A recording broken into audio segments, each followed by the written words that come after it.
चलिए, तो देखिए अगर मान के चलिए कि यदि आपका इस टाइप से दिया हुआ रहा है और निकालना क्या है आपको, तो घनमूल निकालना है। क्या निकालना है?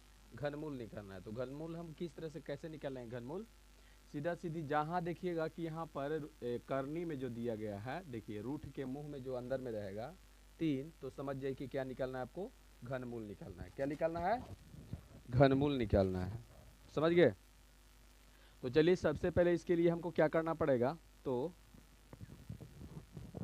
देखिए हमको करना पड़ेगा क्या कि पहले यहाँ पर गुणनखंड करना पड़ेगा। तो चलिए हम सबसे पहले कितना गुणनखंड करते हैं, तो पहले हम 8000 के गुणनखंड करते हैं। ठीक, ऐसे। तो 8000 के गुणनखंड कैसे करते हैं हम लोग? 2 से यहाँ भाग देंगे, 2 चौको 8, 0 0 ऐसे होगा। फिर 2 से, 2 दूनी 4, 0 0, फिर 2 से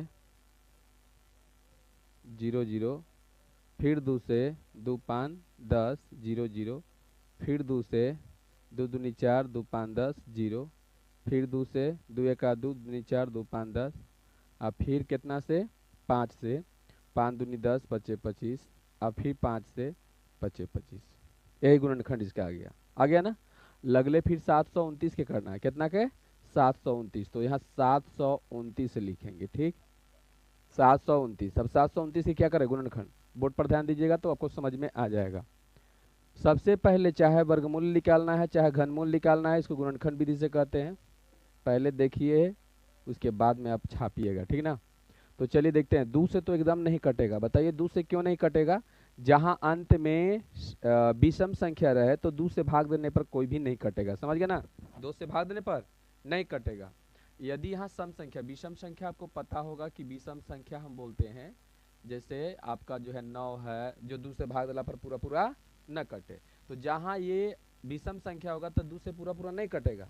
तो बताओ कितना से देखेंगे हम लोग? 3 से देखेंगे। तो चलिए 3 से इसमें भाग देके देखते हैं कि कटता है कि नहीं। तो चलिए 3 से भाग देते हैं 729 में, है ना। 3 से, चलिए 3 से कटने का एक और तरीका है। हम लोग ऐसे ही पता लगा लेंगे। कैसे? तो इस सब के जोड़ लीजिएगा। इस सब के क्या कर दीजिए? जोड़ दीजिए। तो जोड़िए तो 7 2 7 2 9 9 9 18 18। बताइए 3 से कटता है कि नहीं?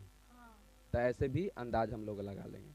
अब जैसे मैं मान ली कि यहाँ पर कोई दे दिया है इतना, देखिएगा ध्यान से, ऐसे दे दिया।